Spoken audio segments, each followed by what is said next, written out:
Governor Sindh Kamran तैसूरी भी सबको साथ चलने का मशवरा देने लगे। कहते हैं वक्त आ गया है, स्टेक होल्डर्स मिलकर काम करें। अगर इत्तेहाद हुआ तो खालिद मकबूल सिद्दीकी ही सरबराह होंगे। सबको मिलकर काम करना होगा। मुस्तफ़ा कमाल भाई ने ही पहल की। मुस्तफ़ा कमाल मेरे पास आए थे और मिलने की दावत दी।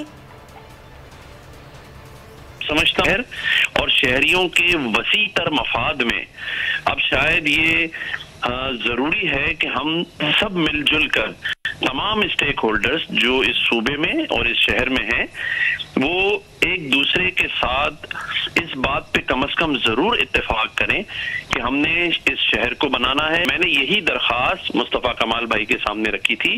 वो आए थे मेरे पास, उन्होंने मुझे अपने पास आने की दावत दी थी जो मैंने उसी वक्त कबूल कर ली थी।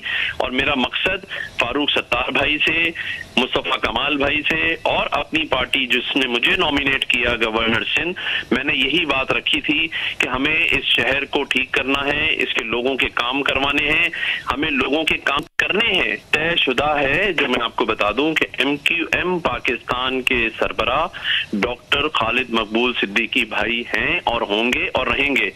अब उसके नीचे हम किस तरीके से ये पार्टी सियासी जमा, देखें मैं एक और बात आपको वाज़ेह करता चलूं कि मैं सियासत की हद तक तो बात नहीं कर सकता, लेकिन इखलाक की हद तक मैं ये जरूर सारे लोगों पे जोर डाल सकता हूं कि अब एक दूसरे की तनकीद के बजाय एक कारकुन बन के इस शहर का कारकुन बने, इस शहर के लोगों को साथ मिला के इस शहर की खिदमत करने का जज्बा रखें। तो उस जज्बे का इजहार मुस्तफ़ा कमाल भाई ने भी किया, फारूक सत्तार भाई ने भी किया और बाकी भी दोस्त कर रहे हैं। MQM के तमाम धड़ों को एक करने की कोशिश शुरू हो गई। PSP के दफ्तर पर अहम इजलास जारी है। गवर्नर